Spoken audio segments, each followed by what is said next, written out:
I'm reading, let's see here. He says Daniel J. Goldhagen, author of Hitler's Willing Executioners, writes about the Holocaust and the perils that can be expected when any national government permits hatred of an identifiable minority group to fester without efforts to mitigate or diffuse the hatred. When such widespread hatred goes unchecked in society, the targeted minority group is at risk. The racial problem in America continues to exist because some ignore the problem and others simply do not know what to do. It is to the latter group that I address this book. So he's writing this book for the people that simply don't know what to do. That's what Dr. Anderson is doing. Okay. And so ultimately, what he's basically saying here is that when you're talking about racism in America and racism being unaddressed, you're really dealing with a scenario where black people are in danger because everyone's allowed to hate you and nobody's really stopping that. Okay. So he says in 1994, in my first book, Black Labor, White Wealth, The Search for Power and Economic Justice, I wrote about the structural inequities that became part of our society during slavery and Jim Crow segregation. 7 years after that book was published, these structural inequalities remain unaddressed. Black Labor, White Wealth analyzed the historical relationship between whites and blacks, then tracked how the Western world used laws, policies, and social customs to enrich itself via the unpaid labor of enslaved black Americans. Black Labor, White Wealth documented how legal, political, and economic advantages were passed on to succeeding generations of white Americans. These legacies of white preference effectively maldistributed nearly 100% of this nation's wealth and resources into the hands of the majority society and relegated blacks to a permanently dependent, non-competitive loser status. So let's break that down. He said, but permanently dependent. So let me ask you a question. Give me a yes or no. Do you feel that black people are dependent on whites, or you think we're independent collectively? Okay, permanently dependent, non-competitive.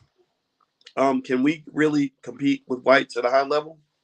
Are black people competitive or non-competitive collectively, not individually, collectively? Are we competitive in the sciences?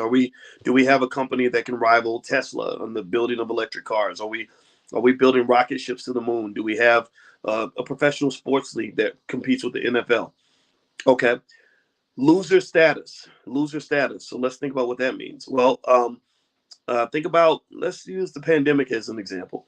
Remember in the pandemic, everybody talked about, black people being like sort of the worst off in the pandemic, the worst off economically, the worst off psychologically, the worst off physically, with all the comorbidities kind of landed on us. And to speak to Dr. Anderson's point about inappropriate behavior, I found it very fascinating that right after the pandemic was over, pay attention now, right after the pandemic was over, I saw Amazon, a white-owned company, promoting Lizzo's new show called Big Girls. It's Girls is spelled Grrrls. And it's basically Lizzo with a bunch of other morbidly obese women twerking and just acting a fool and doing all kinds of hoish kinds of things. And it's great. It's funny. It's good comedy. It's for everybody's entertainment. And I said, this is really interesting that we're now glorifying obesity again, when just 2 or 3 months ago we were talking about how obesity was killing black people during the pandemic. That is what Dr. Anderson might define as inappropriate behavior. Inappropriate behavior is where you're literally cheering on the activities that are getting you killed. You're cheering on the black male rapper who brags about being a gangster and a perpetual baby daddy, right? And throwing all his money away. Then you cry because black people have no money. You cheer on a record label paying somebody like a Lizzo to do all she can to embarrass and humiliate the black woman to make her look like an obese slut. And and then you wonder why black people are dying during the pandemic. Well, because obesity is a real problem in our community. Diabetes is a real problem. We have a lot of these issues. We eat a lot of that salty, fatty food that's killing us. And we think that obesity is good. Nobody confronts it. So therefore, when people are dying, everybody starts feeling sorry for black people again. So I'm sitting here just trying to say to you, and here's how the mechanism works. So when I bring that point up, when I brought it up 2 years ago, I was vilified by white media. Again, white media didn't ask me what I said. They didn't ask me to elaborate. They didn't interview me. They just said, okay, we're going to shut down. We're going to do our best to shut down the voices of black people that want what's best for the community. And we're going to amplify the voices of black people that want what's worst for the black community. So ultimately, you have a tag team. You have black people working against the interests of black people, and you have white people working against the interests of black people, because there ain't no way you can sit around here and explain to me how the glorification of obesity is keeping black people alive, right? Maybe there's a nicer way to say it. I don't know, but I haven't heard anybody even try to say it in a nicer way. Maybe somebody could have came along and said, "Well, really, what Dr. Watkins is trying to say, he can be a little bit of a jerk. He can sound a little bit like a jerk sometimes because he's very direct. So what he's really trying to say is, boom, boom, boom." Nobody did that. Everybody said, "Oh, you go, girl. That's black excellence, girl. Black girl magic, y'all." I'm sorry. I was hearing from a lot of black women who didn't feel that that was magical. They don't enjoy seeing themselves celebrated as an ignorant cartoon character. They just don't enjoy that, right? So ultimately, I said, it's my job to say these things, but remember that just that one dynamic is a microcosmic example of how so much in society is working against your intellectual, economic, and political progress. Do you understand what I'm saying? When someone tries to really move the needle forward in a positive way, white media, white educational systems, white corporations tend to shut that down because there has been a historical tradition of keeping you in your place. Let me keep reading. In our social democracy, many have forgotten or simply do not know that the Federalist Papers, the foundation of the Constitution, laid out the responsibility of the majority to protect the rights of the minority in a majority rule social democracy. Thus, it is the responsibility of the white majority to protect the rights of the black minority. Not surprisingly, that protection has not occurred. Instead, the white majority has made the black race a permanent, involuntary minority and has systematically denied generations of blacks sufficient means to protect their own rights and compete in mainstream society. Powernomics, the national plan to empower Black America, proposes a plan of action for blacks to create a new, prosperous, and empowered community that builds upon the yet unrealized competitive advantages of Black America. The economic, political, and educational action steps, principles, strategies, and models that are offered in this book are based on analysis of the complex web of racial monopolies and other structural impediments that continue to drive blacks deeper into an underclass structure. They also come from a comparative study of wealth and powerful minority groups that have lifted themselves into competitive positions within the majority society. So when we bring up Jewish people in this space, I want y'all to understand I'm not bringing them up to complain about them. I'm bringing them up to study them. I'm going to bring them up so we can look at the blueprint, because a shout out to that community for knowing how to use education and sovereignty and the power of wealth to have an amount of power that is entirely disproportionate to their percentage in the population. I think that is something we need to study like lab. I mean, we need to study that like little scientists. Like, okay, exactly what did they do here? Seriously, because there is a solution. There is a pathway. You can study Asian culture. You can study Nigerian culture. Now, every culture has its strengths. Even African American culture, we have our strengths too. There are people that study us for our strength, right? So you study those things. That's how you learn how to build the right culture in your family. So let's keep going. The economic, political, and educational action steps, principles, strategies, and models that are offered in this book are based on analysis of the complex web of racial monopolies and other structural impediments that continue to drive blacks deeper into an underclass structure. They also come from a comparative study of wealthy and powerful minority groups that have lifted themselves into competitive positions within the majority society.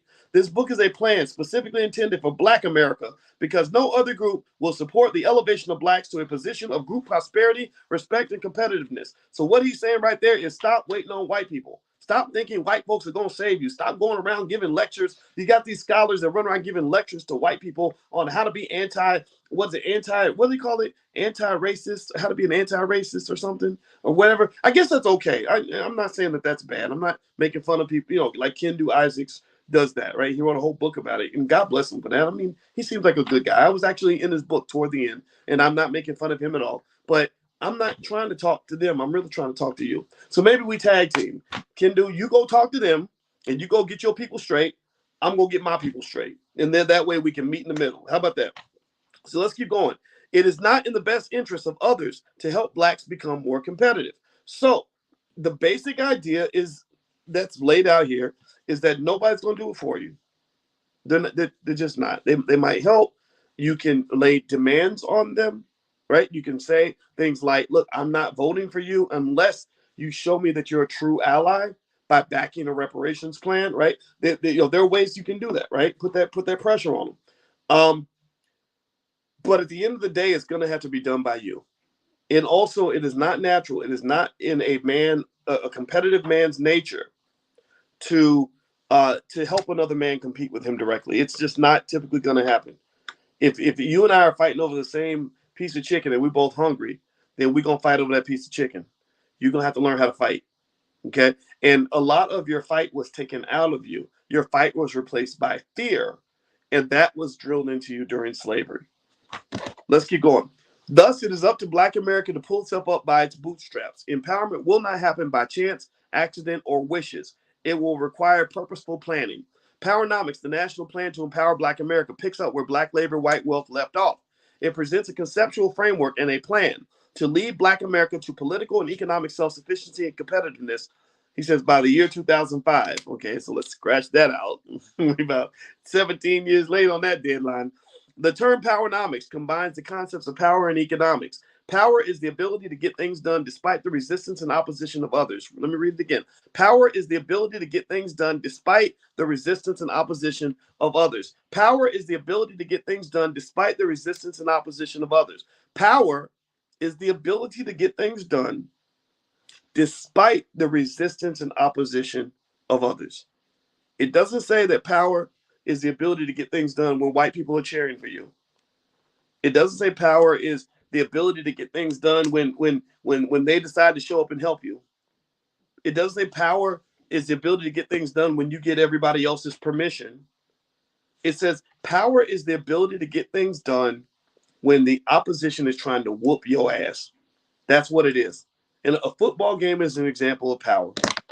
When the Super Bowl was played, it's crazy. I don't remember who was in the Super Bowl. What was it? The Rams, and who else was in there? It was the Rams and what was the other team? Somebody tell me the Bengals. The Rams and the Bengals, right? The Bengals were not going to give the Rams anything. The Bengals were not going to assist the Rams on any level. They were not going to give them any strategies. They were not going to help them get the ball down the field. They were going to provide them no assistance at all. They did everything in their power to stop the Rams from winning the Super Bowl, but they won it anyway because they have real power. They didn't show up and say, hey, every time we try to throw the ball down the field, they always tackle us. That ain't right. That's what black folks do. That's what we do. Every time we try to build a Black Wall Street, they come and burn it down. Well, then you build again. Every time we try to start a business, white people don't want to never help us, and they always talk bad about us. They can kiss my whole entire black ass because I'm building anyway.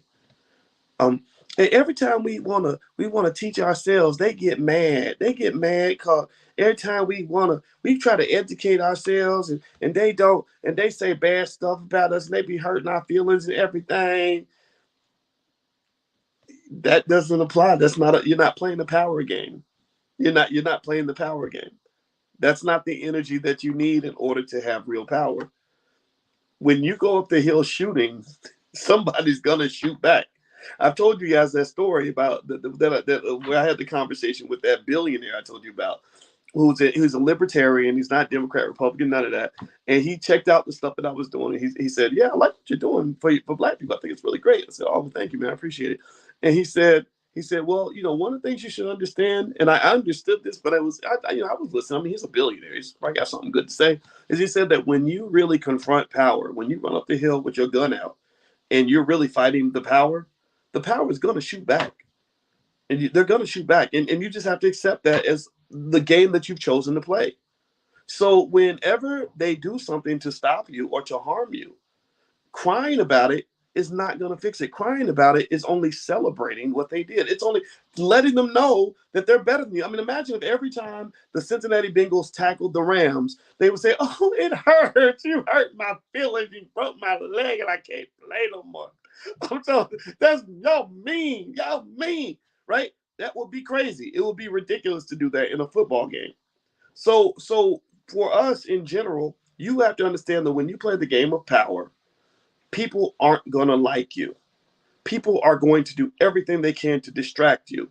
They're going to call you every kind of N-word imaginable. If you ever want to be called the N-word, then go get rich. If you ever want to be called a nigga, then go get a good education and go kick ass and take names. Go dominate. And then you'll get called every kind of N-word in the book. They're going to call you every name they can come up with so they can distract you and throw you off your game. When you become a threat, believe me, you're going to be every kind of nigga imaginable because they're going to be mad because you're showing up ready to compete. That you will get no sympathy, no support, no handouts, no hand up, no nothing. They're going to sabotage you at every available turn. They're going to play the game as dirty as they possibly can, and you got to get up and keep moving. You must do that. The Vietnam War, I watched an 11-hour documentary about the Vietnam War because my father was in Vietnam, and that's part of what made him into the man that he is now. I call my father the juggernaut because he ain't scared of nothing. He don't stop for nothing. He's a survivor to the fullest. He walked away from heroin. I mean, this man is a strong man. And so I just wanted to study the Vietnam War to understand, like, why were we there? What did my father go through? What was that like? And I remember that they interviewed both sides of the Vietnam War, the Viet Cong in the north and the Viet Minh in the south. And they talked to them 30, 40 years later about what happened during the war. So check this out. Here's one thing that's really interesting that happened during the Vietnam War. Shout out to every veteran that's in here, all the soldiers. I know a lot of soldiers come in this space, and I love every one of you. I have a lot of respect for what you do. So one of the Viet one thing that they mentioned was that the Americans were so determined to win the Vietnam War. We were so confident that we were going to win that they literally dropped more bombs on northern Vietnam than all the bombs that were dropped on every country in World War II combined. So they dropped more bombs on tiny little northern Vietnam than all the bombs that were dropped during all of World War II on every country by every other country combined. It's crazy, right? And so they would see things like the Ho Chi Minh Trail and these bridges they would build to get their supplies down to their troops. So they would just blow up the bridge. But then they were confused because they would blow up the bridge and the bridge would be back up the next day. Or the road would be clear and they'd be still moving their supplies. And so they asked them 30 years later, they said, how did y'all do that? Like, what was going on? Like, they were dropping all these bombs and blowing up every single transport route you had, and you would still be up and operational in a day or two. And you know what the guy said? Very simple. He said, we had a saying, if they blow it up, we will rebuild. If they blow it up again, we will rebuild again. And I said, I'll be damned if that ain't something that can benefit Black people. I mean, think about that. Think about Black Wall Street. Think about how often we mourn the fact that they burned down Black Wall Street. I've had people come up and say to me, why should we build another Black Wall Street? They're just going to burn it down. Well, maybe we can learn from the Vietnamese people who said, if you burn it down, we're going to rebuild. You burn down again, we're going to rebuild again. That's what you do. That's called persistence. That's all that is. It's the simple idea of saying, I will never give up. Persistence will help you win every battle in your entire life. That'll help you overcome damn near any problem you have right now. I guarantee you, most of those problems can be solved by what I teach my daughter, the 3P philosophy. I don't give her complex lessons on life and everything. I just give her simple rules that will make a big difference. So I walk in, I say, what are the 3 P's of success? She says, practice, preparation, and persistence. So that means you practice. If you want to get good at something, you practice and you practice more and you keep practicing until you get good at it. Preparation means that most problems are best solved when you prevent the problem in the first damn place. Preparation, right? If you're dealing with baby mama problems, well, pick a different baby mama. Stop sleeping with raggedy women that just walk by because she got a nice booty, or with some guy just because he bought you a cupcake and a bag of Cheetos. Next thing you know, you raising his baby. You got to think things through. Preparation. Preparation is the key to success.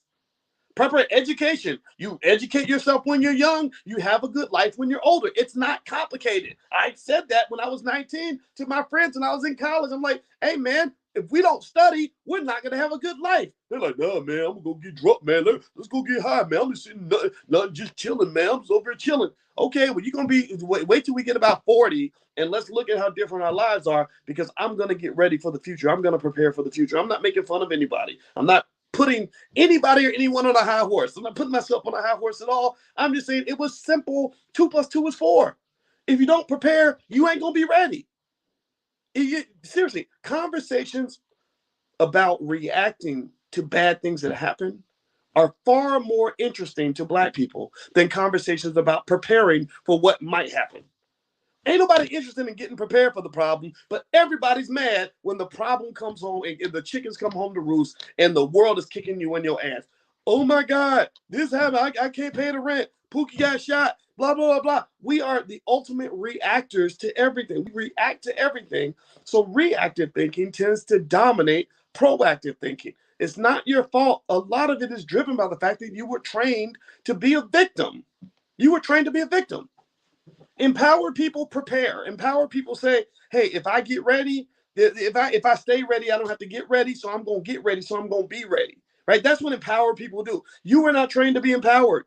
You were trained to sit there like, I don't want to read no book, man. I want to get on my iPhone and read, World Star Hip Hop or watch World Star Hip Hop videos or whatever. So you don't prepare. You don't get an education. You don't save your money. You don't want to invest. You don't want to talk about the future. You don't want to make plans. And then when life smacks you upside the head, you're crying about how hard it is to be Black and how hard your life is.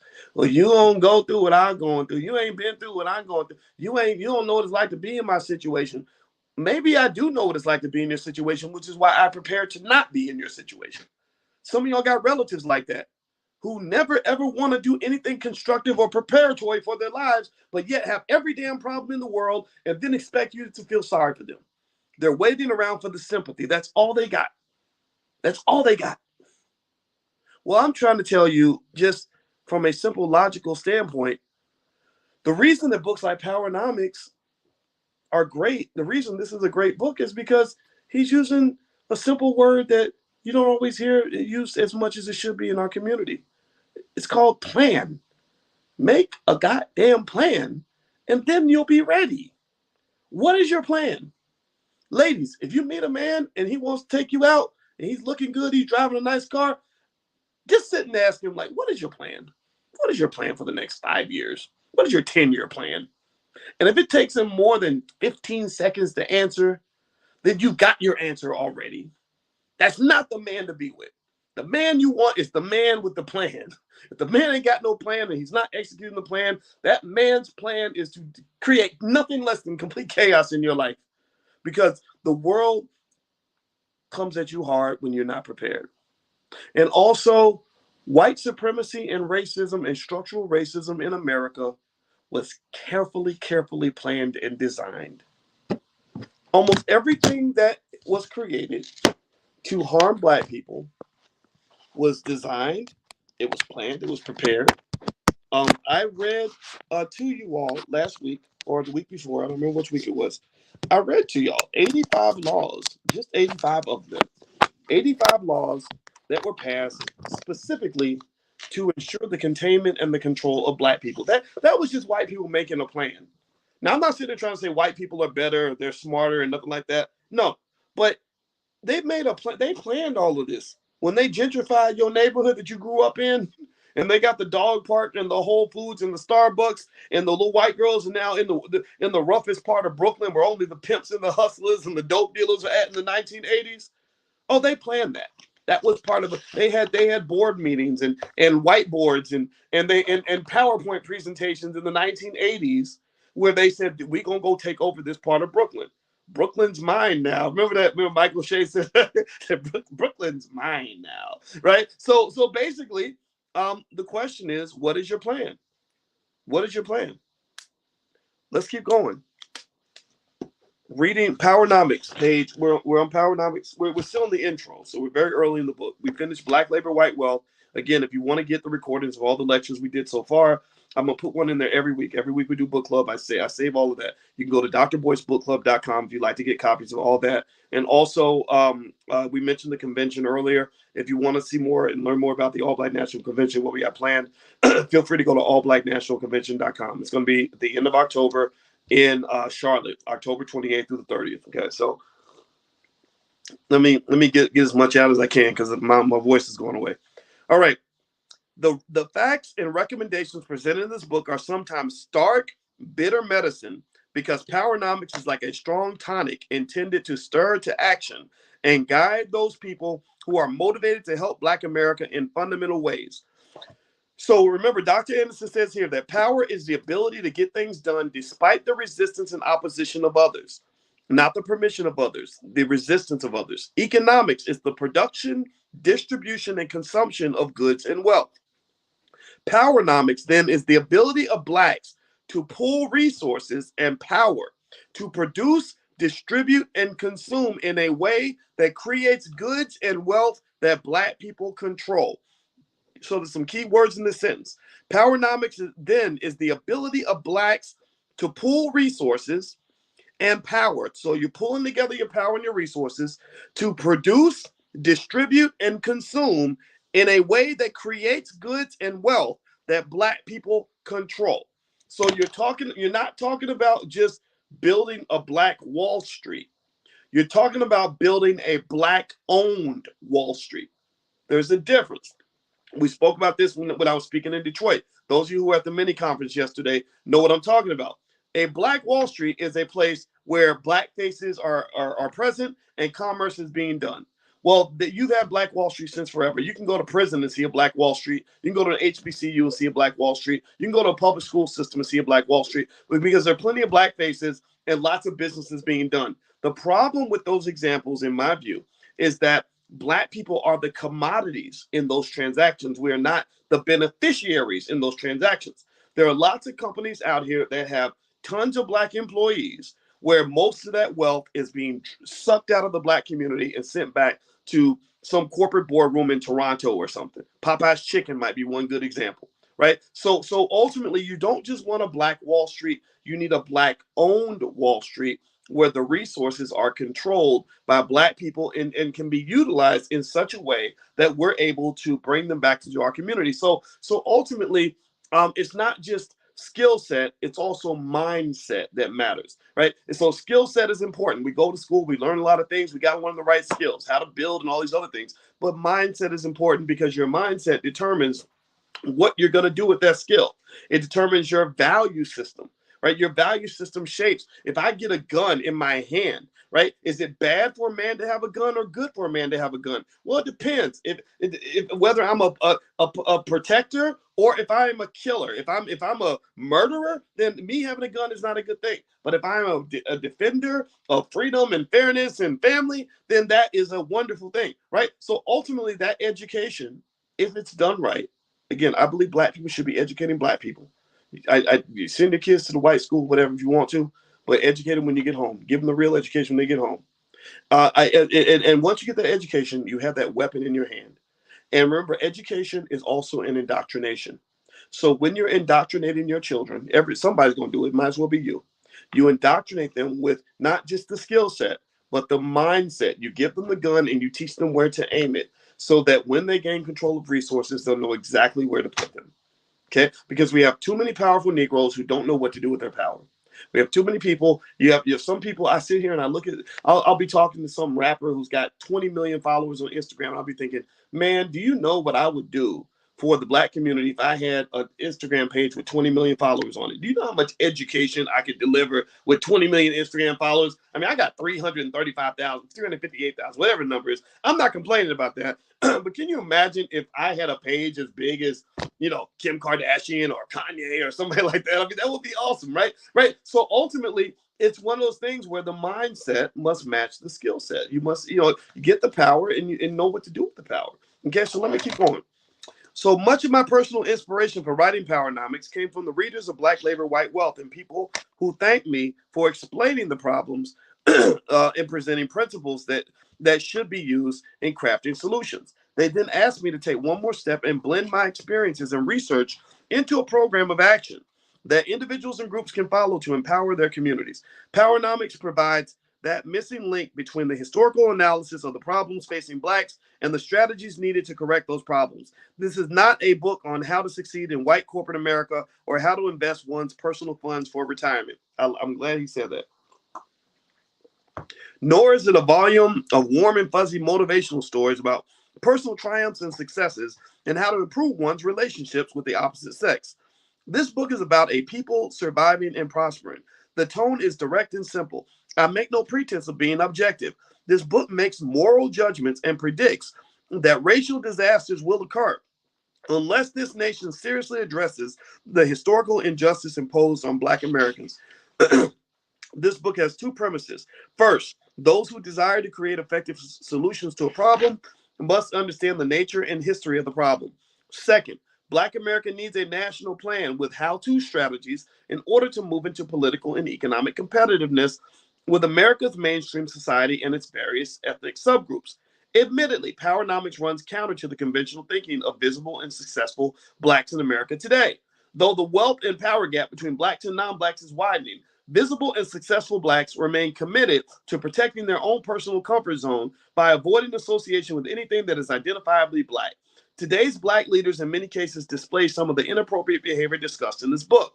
And while many of these leaders our personal acquaintances and friends, it has been their choice to give top priority to working not for Black people, but for minorities, women, poor people, people of color, the handicapped, and newly arriving immigrants. The failure of visible and successful Blacks to appropriately lead the race leaves 40 million Black Americans in a leadership crisis. So you don't have leadership because the people that they claim to be your leaders are not really leading. The Powernomics plan is offered to the nation in hopes of saving Black America. It is a synthesis of my experiences in government, business, research, and academia. It is nearly unnecessarily subjective, contains few citations, and frequently uses first-person references. It is not intended to be an academic recitation of facts or of other authors' opinions. It is offered more informally as a roadmap with clearly marked milestones. It will not answer all your questions. Once you have finished this book, if you are not motivated to use this plan to help build a more competitive and independent Black America, then simply lay it down and continue doing what you normally do. However, for those who want to help an unjustly treated and forgotten people, welcome aboard. Accept the reality that the legacies of slavery and Jim Crow semi-slavery still exist in various forms of structural racism. Then try some of the countermeasures this book recommends. The probability is high, even at this late hour, that with deliberate actions, Black people can still become a competitive and self-sufficient group in America. It was in the spirit of that possibility that this national plan was written. The following section provides summaries of the 8 chapters in this book. So what I'm going to do is go through some of the summaries of the different chapters so we can get an overview of the book. We're going to start digging into chapter 1 next week, okay? All right. Let me catch my breath. Sorry, my voice. See, I told you guys in the beginning, my voice is kind of leaving me, but I'm gonna keep going because I really want to do this. All right. So the let's see. Oh, by the way, I want to remind everybody this week we're doing an NFT event in the Black Business School. It's totally free. It's Tiila Kidd. Her family's made a lot of money with NFTs, a few $100,000. So she's partnered with the Black Business School to pretty much get you informed on the latest and greatest in the NFT space. So if you'd like to join, just go to boycewatkins.com. There should be a link to join the NFT event. I think it's tomorrow night, if I'm not mistaken. So feel free to go to boycewatkins.com. You can see what we have going on in the Black Business School. All right. Chapter 1 paints a picture of the depth and magnitude of Black American socioeconomic predicament. It examines the collective inherited advantages of being white and the collective inherited disadvantages of being Black. It describes how 4 centuries of slavery, Jim Crow segregation, and benign neglect locked Blacks into the lowest societal strata while maldistributing nearly 100% of this nation's wealth and resource power into the hands of a pecking order of European and other ethnic groups. The socioeconomic disparities between the races have evolved into modern-day monopolies protected by structural racism, inheritance laws, immigration, and other public policies. These established monopolies not only guarantee white society an advantaged lifestyle, but they also predetermine racial winners and losers in a supposedly open and competitive society. So they lie and it's fair and competitive, and really you're bringing all these people in. They have all these advantages. One good way to see structural racism right in your face every day is I want you to go to the downtown area of any city that you live in or city that you visit. And I want you to look around at all these big buildings, and I want you to ask yourself how much these buildings cost. Many of these buildings are $100 million buildings, $200 million buildings. Probably some of them probably cost over $1 billion, I'm sure. I don't know how much all of them cost. But what you'll see is that none of these buildings are owned by Black people. And there's wealth all around you. There's land. There's valuable real estate all around you. We don't own any of that. And it's not because your ancestors didn't want it. They just were blocked and killed when they tried to obtain it, or when they did obtain it, it was taken away. That's why the reparations argument is kind of a silly argument at this point. There's no question about whether or not they owe you the money. The only question is, are you going to make them pay it? Or are you going to keep being nice, letting them scare you into voting for whoever the hell they put in front of you? Or are you going to stand up and say, look, I'll vote for you when you vote for me. I'll support you when you support me. I'll do for you when you do for me. What's wrong with that reciprocity? What's wrong with saying that in the spirit of so-called equality and fairness, or whatever it is you think I'm supposed to believe in, I expect you to treat me the way I treat you. How dare you tell me to do something for you that you would never do for me?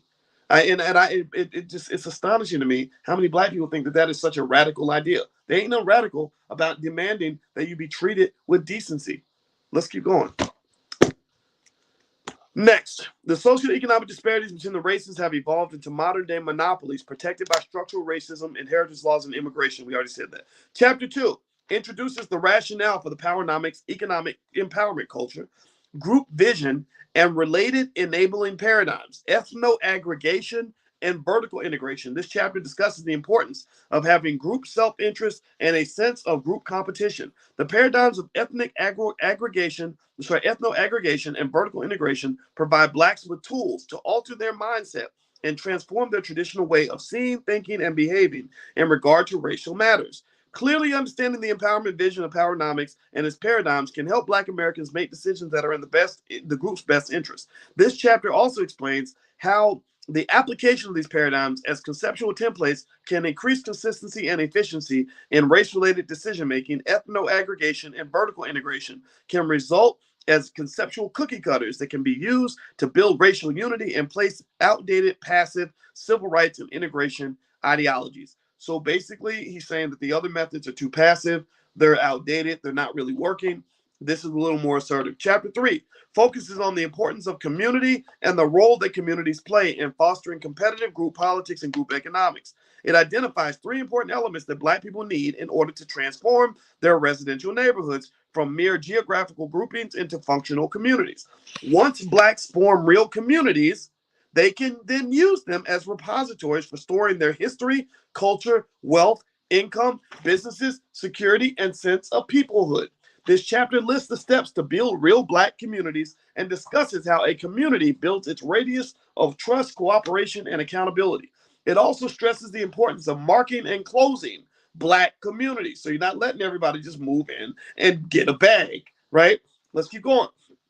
A major part of this chapter examines 2 of the most pernicious social systems devised to control human beings and destroy their sense of community. The first system of meritorious manumission, often called Willie Lynchism, was imposed on Blacks in the early 1700s. This social conditioning process is compared with a system of brainwashing that was imposed on American soldiers and Korean prisoners in prisoner of war camps during the early 1950s. The techniques and results of both systems were nearly identical and engineered behaviors into the target populations that destroyed group unity and reduced the communities to groups of people who functioned as individuals. I'm going to stop for a minute on that. I want us to marinate on that. Communities to groups of people who function as individuals. So you take the fist and you break it into 5 fingers. Each finger can be easily broken, right? So you have, a whole lot of people, that walk around saying I can do it all by myself, right? I don't even need his daddy to help me raise the baby. I don't need no Black woman. What the hell, Black women? They all they are is gold diggers and da, right? Or people saying that they're trying to build their businesses by themselves. They're trying to run the whole damn company by themselves, and you're not succeeding at that. What I'm trying to say is that economics is a team sport. That if you look around and you look at the richest people in the room, the richest groups, they're usually collectives of people. I've invested in companies with thousands of other investors. There have been things that I invest in where literally there are hundreds of thousands, if not millions, of shareholders that all pool their money together to do something that one individual cannot do. Even when they asked Jeff Bezos, they said, "Do you feel guilty for the fact that you're worth $120 billion?" And he said, "No." He said, "Because Amazon's worth $1 trillion, that means I made other people $880 billion richer."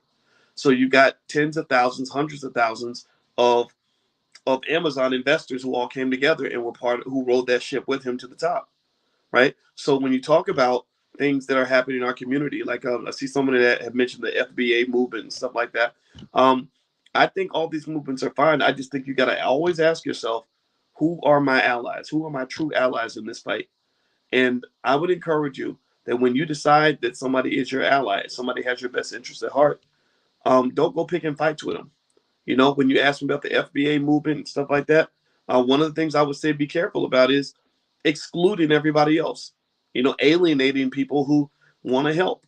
You know, I'm a believer in the diaspora. I'm not a believer in. I believe that as a Black American, we have specific rights, absolutely.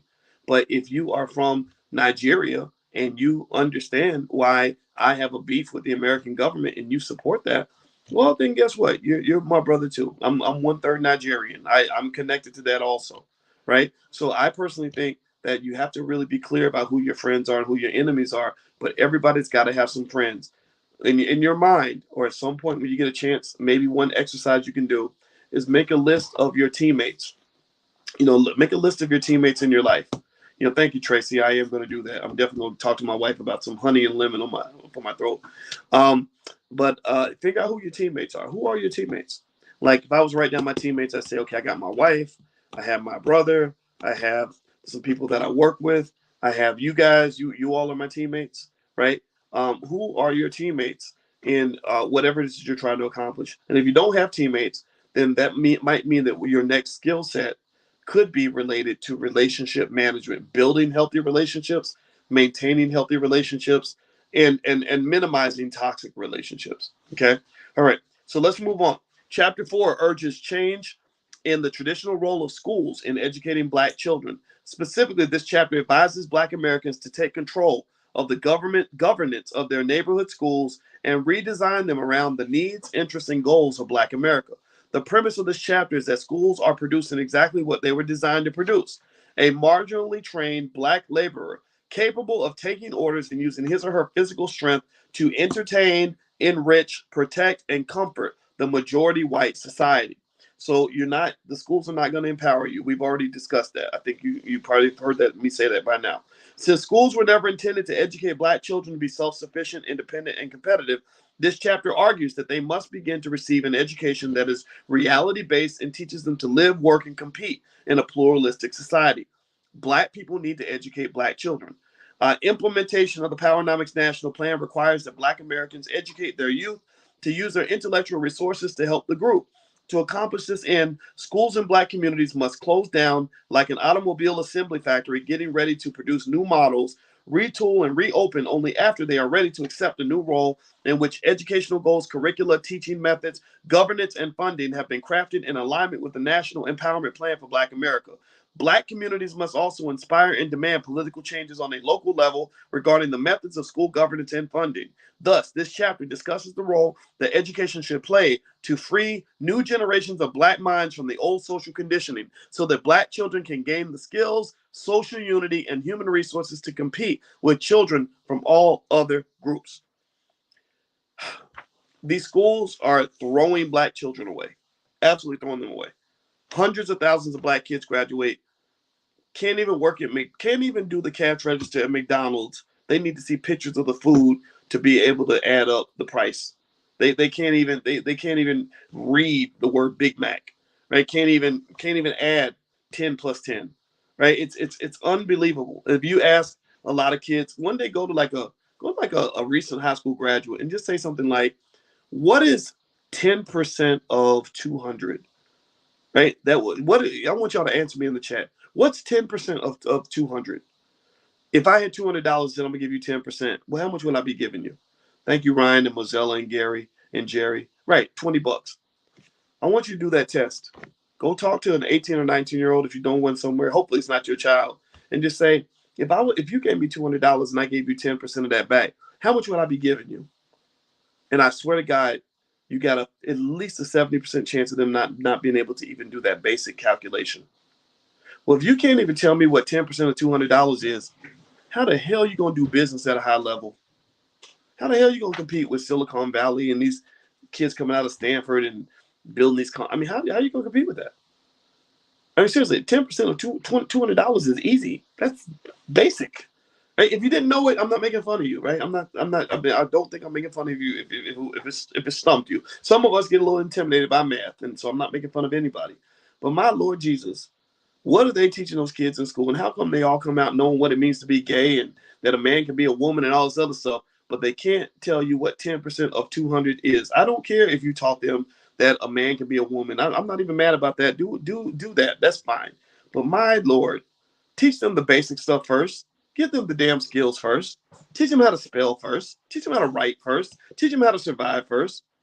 They are dumping black children out onto the world after school the same way they dump the slaves out into society with no skill, no options, no nothing. They're doing the exact same thing to black children that come out of school that they did to the slaves.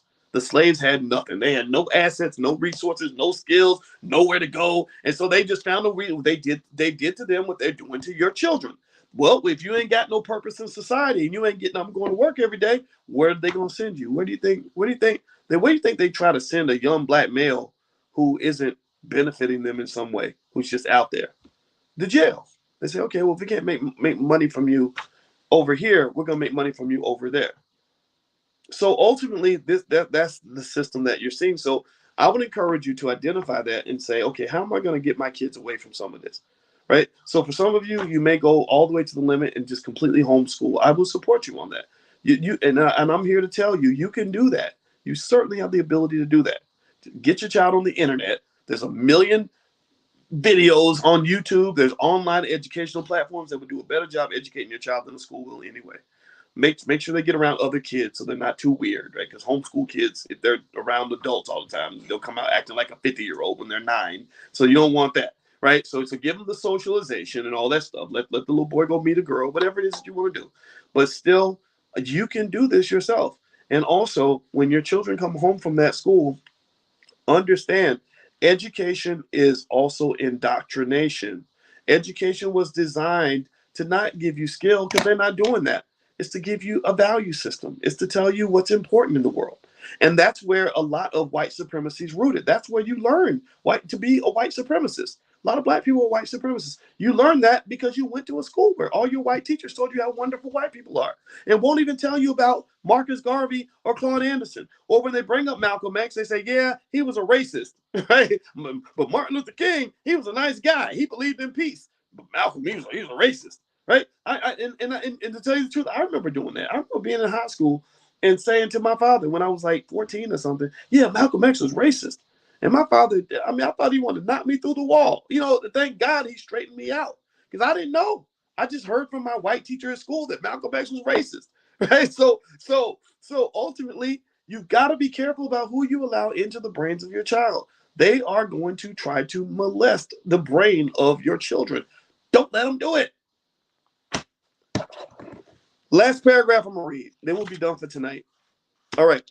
Chapter 5 offers a new economic model to convert black neighborhoods into core economic engines for building wealth and practicing group economics. It highlights how blacks have remained outside this nation's economic booms and prosperity for centuries. An endless influx of European ethnic immigrants have entered this nation as first-class citizens and joined the majority white society in the economic suppression and exploitation of black Americans. So they come to America, they've been here 10 minutes, and they line them up in the black neighborhoods and they set up shop, and next thing you know, they're getting a piece of black money too. So you are the land of milk and honey for people that are coming from other countries.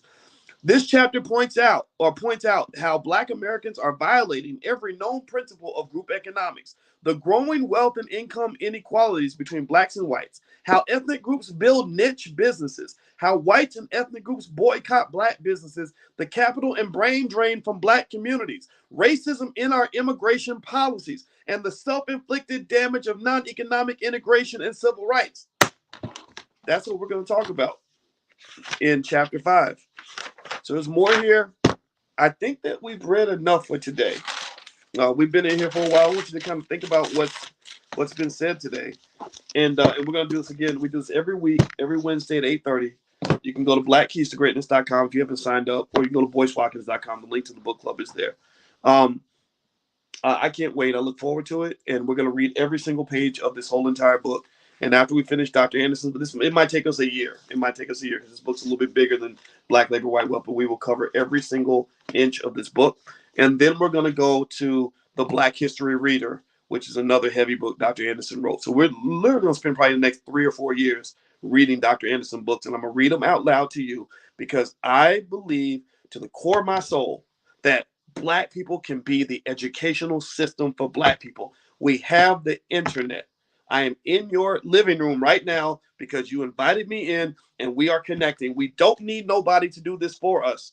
This is what we do. All they got to do is not break up the internet connection, right? That's it. I don't know how to create an internet connection. But outside of that, we don't need their help for nothing. I don't need your knowledge. I don't need your books. I don't need your scholars. I don't need your teachers. I don't need your system. I don't need none of that crap. You can shove it up your butt because we got this. We got this. All right. So anyway, guys, I'm going to go. I will see you all next week. I love you very much.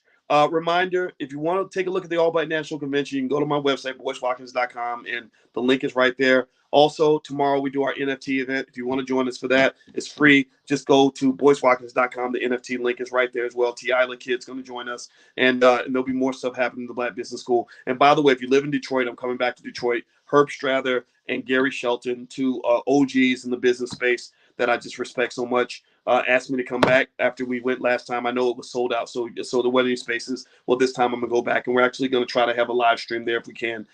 So if you live in the D or in the area, you want to fly in, feel free. I'll let you guys know when that's gonna happen. Okay. All right. So have a good night. God bless you. I love you, and I wish you very, very well. Stay strong, be Black, and I'll see you soon. Take care now. Peace.